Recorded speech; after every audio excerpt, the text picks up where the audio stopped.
সুপ্রিয় দর্শক, আসসালামু আলাইকুম। সবাইকে স্বাগত জানাচ্ছি আজকের গুরুত্বপূর্ণ সংবাদে। প্রথমেই জানিয়ে দিচ্ছি সংবাদ শিরোনাম, পরে বিস্তারিত। সকালবেলার বন্ধুরে তুই বিকালবেলার দুশমন। বলেন তো কেন হইতে পারে? দুইটা কারণ। একটা হচ্ছে টাকা পয়সা সম্পর্ক হয়তো ছিল, অথবা ক্ষমতা, অথবা প্রেম ঘটিত কারণ, তাই না? গেল 17-18 বছর যাবৎ বা এর আগেও একটা সময় থেকে প্রায় আমার হিসাবে 25 বছর বিএনপি এবং জামাতের যে বন্ধুত্ব ছিল, এই নির্বাচনকে কেন্দ্র করে ক্ষমতায় কারা যাবে, তারা তাদের বিরুদ্ধে একের পর এক বক্তব্য, একদল আরেক দলের বিরুদ্ধে। আগে যে কাজটা আওয়ামী লীগ করা লাগতো, এই কাজটা এখন বিএনপি করতেছে জামাতের বিরুদ্ধে। আর বিএনপির বিরুদ্ধে আগে যেই কাজটা শেখ হাসিনা বা আওয়ামী লীগ করতো, এটা করে দিচ্ছে জামাত। আর আওয়ামী লীগের ফ্যান ফলোয়ার বা আওয়ামী লীগের নেতাকর্মীরা বিষয়টাকে উপভোগ করছে যে আহ, ধরেন কে কোন প্ল্যাটফর্মে গিয়া মজা নিবে, এটা কিন্তু শুরু হয়ে গেছে। এখন এটা এমন এক পর্যায়ে চলে আসছে যে অলরেডি সংঘর্ষ তৈরি হচ্ছে। তো জিতছে কারা? কুমিল্লার ঘটনা, কুমিল্লার মধ্যে শিবির অধ্যুষিত একটু বেশি যে এরিয়াগুলো, এর মধ্যে হচ্ছে 14 গ্রাম, তারপর হচ্ছে নাঙ্গলকোট, বরুড়া, এইসব অঞ্চলে কিন্তু শিবির বেশি, মানে প্রকাশ্যে তাদের অ্যাক্টিভিটিসটা একটু বেশি। আবার বিএনপিরও সেখানে শক্তিশালী অবস্থান। তো দুইটা শক্তি যখন কাছাকাছি শক্তিশালী হয়, তখন সেখানে সংঘর্ষই হবে। ঘটনার প্রেক্ষাপট কুমিল্লার 14 গ্রামে বিএনপি নেতাকর্মীদের সাথে জামাত এবং শিবিরের নেতাকর্মীদের ব্যাপক সংঘর্ষের ঘটনা ঘটেছে। বিএনপির একটি ইউনিয়ন কার্যালয় এবং একটি কর্মীর বাড়িও ভেঙে দিয়েছে জামাত এবং ছাত্র শিবিরের কর্মীরা, দৈনিক ইত্তেফাকের নিউজ। এই ঘটনাকে কেন্দ্র করে আবার থানায় পাল্টাপাল্টি অভিযোগও দায়ের করা হয়েছে। গতকালকে রাত 9:30টার দিকে উপজেলার জগন্নাথ দিঘি ইউনিয়নের জগন্নাথ দিঘির উত্তরপাড় এলাকায় অবস্থিত, কারা আছেন এই এলাকার, যে বিএনপির দলীয় কার্যালয় আছে, সেই কার্যালয়ের সামনে এই ঘটনা ঘটে। তো দোষকার দুইজন দুইজনের দোষ দিচ্ছেন। স্থানীয় সূত্র বলছে, জগন্নাথ দিঘি ইউনিয়ন বিএনপির দলীয় কার্যালয়ের সামনে কথা কাটাকাটি থেকে কেন্দ্র করে সংঘর্ষে জড়ায় বিএনপি এবং জামাতের নেতাকর্মীরা। এক পর্যায়ে সংঘর্ষ, এ সময় বিএনপির কার্যালয়ে হামলা চালিয়ে ভাঙচুর করা হয়, ছবি আপনারা দেখছেন। আর এ সময় বিএনপি এবং ছাত্রদলের 3 কর্মীকে কুপিয়ে জখম সহ 6 জনকে আহত করা হয়। একই সময় জামাতের সহযোগী সংগঠন শ্রমিক কল্যাণ ফেডারেশনের এক কর্মীর মাথা, হাতে এবং পায়ে কুপিয়ে জখম করা হয় বিএনপির পক্ষ থেকে। পরে পাশের বিজয়করা গ্রামের বিএনপি কর্মী রাজুর বাড়িতে হামলা এবং ভাঙচুর চালানো হয়। তারা এখন হাসপাতালে আছেন। তার মানে এই মারামারিতে আহতের সংখ্যা গণমাধ্যমে যেভাবে আসছে, সেই অনুযায়ী জামাত এবং ছাত্র শিবির মাইর দিয়ে জিতে গেছে।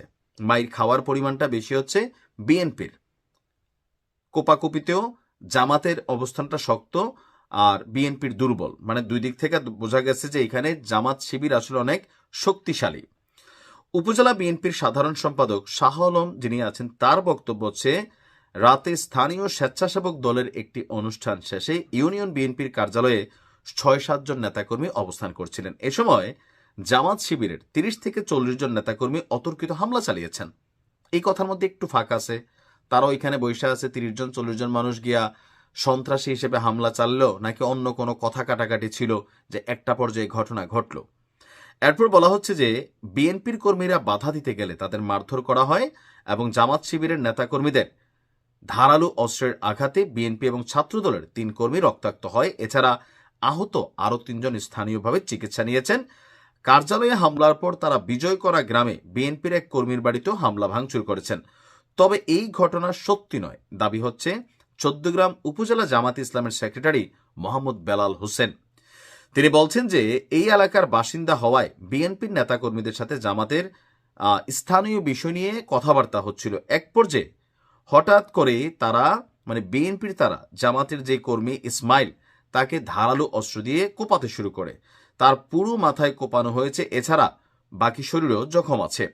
জামাত নেতার দাবি যে ইসমাইলকে এভাবে আহত করার পর স্থানীয় লোকজন ক্ষিপ্ত হয়ে বিএনপির কার্যালয় এবং তাদের এক কর্মীর বাড়িতে হামলা চালিয়ে ভাঙচুর করেছে। এতে জামাত কর্মী জড়িত ছিল না। তো পুলিশ বলছেন, পুলিশ আর কি বলবেন, যে ভাই আমরা দেখতেছি, ইনভেস্টিগেশন করতেছি। তো এই ঘটনাগুলা দোনো পক্ষের কারোর জন্যই ভালো না। বাংলাদেশের মানুষ চিন্তা করছিল শেখ হাসিনার পতনের পর বাংলাদেশ আরো শান্তিতে থাকবে, শান্তিতে।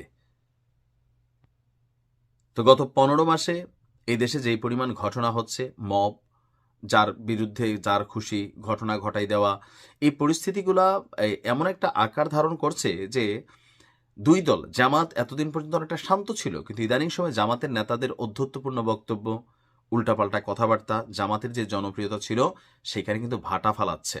আবার বিএনপির প্রতিও যে জনপ্রিয়তা ছিল, বিএনপির জায়গাতেও কিন্তু কিছুটা ভাটা পড়তেছে। কারণ দল হিসাবে বিএনপি বা জামাত এমনভাবে শক্তিশালী না যে ধরেন 51% ভোট তাদের ব্যাংকে আছে, নাই।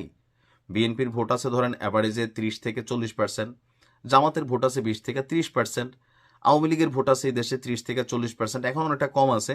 বাট এই যে ফ্লোটিং ভোটারগুলা, তারা তো ফ্যাক্ট রাখে। এখন এই বিষয়গুলো যখন গণমাধ্যমে আসে, দেখে, মানুষের মধ্যে প্রতিক্রিয়া তৈরি হয়।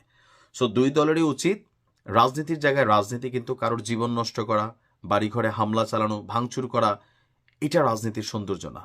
এতে রাজনৈতিক দলগুলোর প্রতি মানুষের ওই যে পুরান যে আওয়ামী লীগের প্রতি ধারণাটা ছিল, এখন আবার ঠিক একই ধারণা এই দুইটা দলের প্রতি কিন্তু গজানো শুরু হয়েছে। আর এটা কন্টিনিউ হইতে থাকলে এটা লাভ হয়ে যাবে আওয়ামী লীগের, এছাড়া অন্য কেউ এটার ফায়দা পাবেন না। রাজনীতির জায়গায় রাজনীতি থাকবে, কথা কাটাকাটি হইতে পারে, কিন্তু তা নিয়ে একজন আরেকজনটা মাইরা ফেলা, তারপর হচ্ছে যে হাসপাতালে পাঠানোর মতন অবস্থান তৈরি করা, বাড়িঘরে হামলা ভাঙচুর, কারোর রাজনৈতিক কার্যালয় ভাঙচুর, এই যে আওয়ামী লীগের শত শত কার্যালয় ভাঙচুর করা হয়েছে, এখন বিএনপিরটা জামাত করতেছে, জামাতেরটা বিএনপি করবে। রেজাল্ট কি? পরিবর্তনটা কি? ভালো থাকুন।